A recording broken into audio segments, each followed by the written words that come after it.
Joining us now, Jerome Corsi, who himself is facing his own legal fight with the special counsel after rejecting Mueller's plea deal because he says he refuses to lie under oath against President Trump.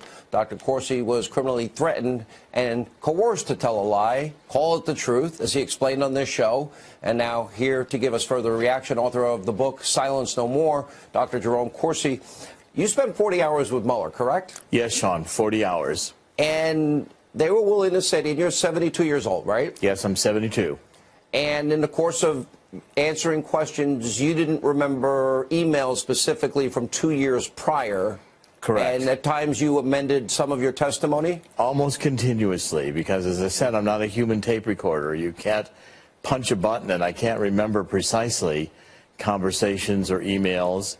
In this gotcha game that the Mueller prosecutors were determined to play, it became psychologically really disturbing, and by the end of 40 hours, I think my mind was complete mush. I can't tell you who was on the show Monday, so I don't know. I'm with you. But when you found out and when you went through your papers and your emails and stuff, you said, uh-oh, I got that wrong. Here's the truth. You amended it. First, your reaction to the pre-dawn raid of Roger Stone today. Well, I was shocked. I mean, I think this is Gestapo-like tactics. I mean, what's the point in having all these armed police with riot gear bursting into a house at 7 a.m., wife and Roger in bed? I mean, this is not America. This is not the way we treat people in America who are basically trying just to be political operatives who are earning a living. And, I mean, it frightens me to think what the FBI could do bursting into my home with my wife asleep and the family asleep. There's no need for it. And I think increasingly that we're seeing an out-of-control Mueller operation that is determined to terrorize people and criminalize politics. I think it's very frightening for the direction of America. Do you still fear, because when you refused to sign what you said was a lie, what was said to you and your attorneys, and are you afraid that they're now going to pre-dawn raid you in your house? Well, it could happen. I mean, the attorneys, my attorneys were told by the Mueller group, well, we'll take it from here, very angry, arrogant. And that's, of course, now been the end of November, and nothing has happened. I think when I read this indictment today, it's absolutely clear I'm not being accused of no wrongdoing. I've done nothing wrong, Sean. I brought in and offered all my computers, my backup systems, my cell phone, my emails. I went in to cooperate. I've offered to cooperate throughout the process, and I did not willingly and knowingly give information I knew to be false to deceive the special prosecutor. I had memory problems. You were referred to as person number one in Roger's indictment, and they go through a series of emails that and communications between the two of you, where basically, you know, you're saying, oh, what does WikiLeaks have now? This is after Debbie Wasserman Schultz, the first Clinton email dump, which we never would have gotten probably if a lot of these things were better protected. That's a different issue for a different day. But it's mentioned you want to find out. You were working for WorldNet Daily at the time. You wanted to find out, like everyone else in the media, what else did Julian Assange and WikiLeaks have? What was he going to release next? And you were talking about it. Now, I know that you wrote a dissertation at Harvard, did you not, on the Pentagon Papers? Yes, in fact, that's my PhD dissertation in 1972 in the Department of Political Science. It was on the Pentagon Papers case. I mean, I'm thinking that was now 47 years ago. I mean, it was amazing to me that that's what I focused on. But as a journalist, I had a right to talk with Assange, to speak with Assange, to publish what Assange had. It's just that I had no contact with Assange. The New York Times published it. Yes. Yeah, and by the way, you said to me, you've never talked to Julian Assange. Never. And I've never talked to... Neither is Roger Stone, if I remember correctly. As far as I know, I mean, Roger can speak for himself, but I know for myself that I have never spoken with Julian Assange directly or indirectly. So had no contact.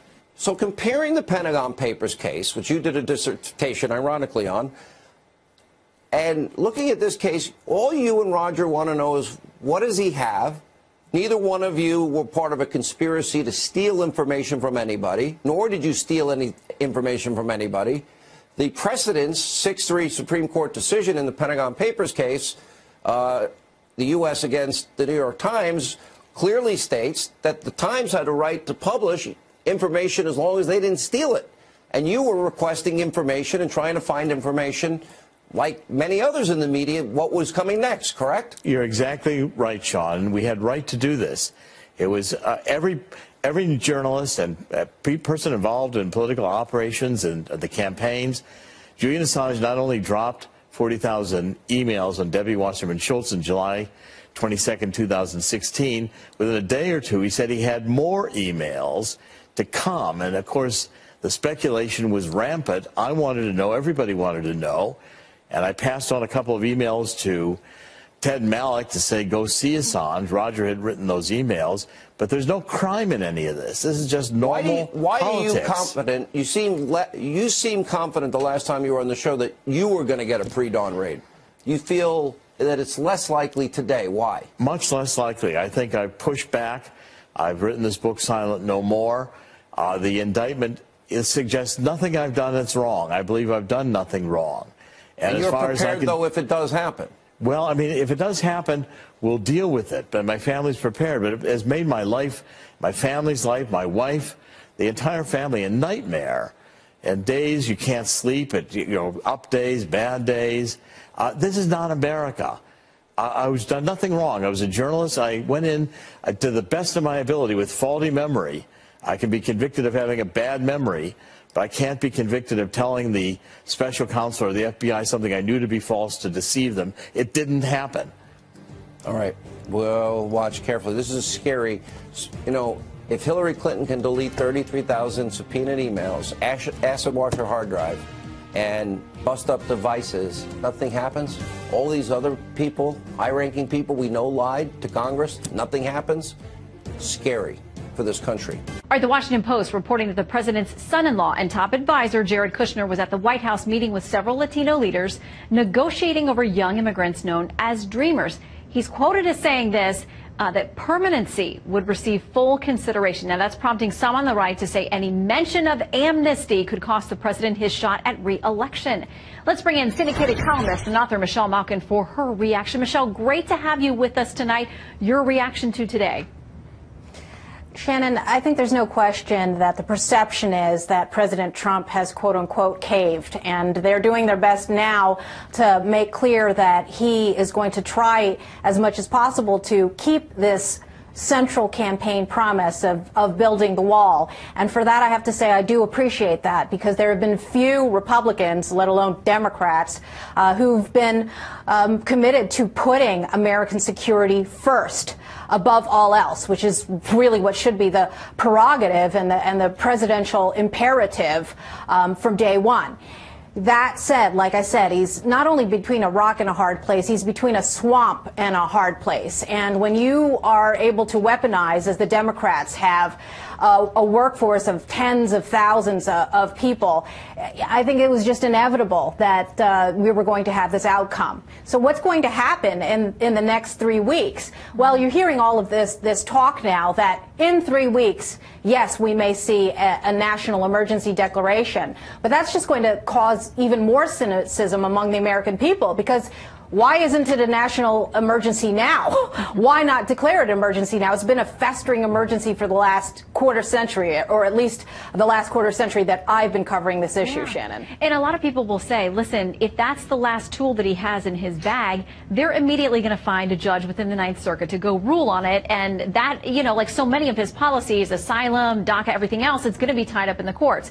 But in the meantime, something tonight that is guaranteed to drive him crazy. Congresswoman Karen Bass tweeting this out. At Speaker Pelosi should give the State of the Union, since she's obviously the one running the country. You know that's going to get under his skin. Ouch. That's right. Well, the Beltway Swamp Queen and her acolytes are certainly beating their chests triumphant. But I think it's worth reminding the American public that this is a woman who's trying to pose as a champion of federal workers, who represents a party that wants to abolish ICE completely, who essentially called ICE agents quote-unquote cowards, and has put every last illegal alien migrant trying to get across the border ahead of the interests of law-abiding Americans, and yes, law-abiding immigrants, not to mention all the people who around the world who are unfairly being treated because they're trying to get into this country the right way and respect the rule of law. That's what Nancy Pelosi represents. I call her Pelosi sin fronteras, Pelosi without borders, because that is the dug-in position of the Democrat Party. So among President Trump's most ardent supporters tonight who are trying to spin this as some sort of victory or win, what they're hoping is that in the next 3 weeks, the American public's eyes will be really open to how extreme the open borders Democrat Party is. Yeah, I mean, because we had brand new Fox News polling out just a couple of days ago that showed the majority of Americans blame the president for this current situation. So the Democrats know that. They know that the media, in great part, is on their side, and they're winning the public perception battle. In the meantime, I want to ask you really quickly before we're out of time. The top Democrat in the Senate, Chuck Schumer, has said, we're totally against the wall, but we're willing to talk about other things like the need for drug inspection technology, humanitarian aid, strengthening security, blah, blah, all these other things, but no way on the wall. So where do we end up in 3 weeks? Are they just going to say the same thing? We never told you we're going to give you the wall. We said we talk about border security. You're not getting the wall.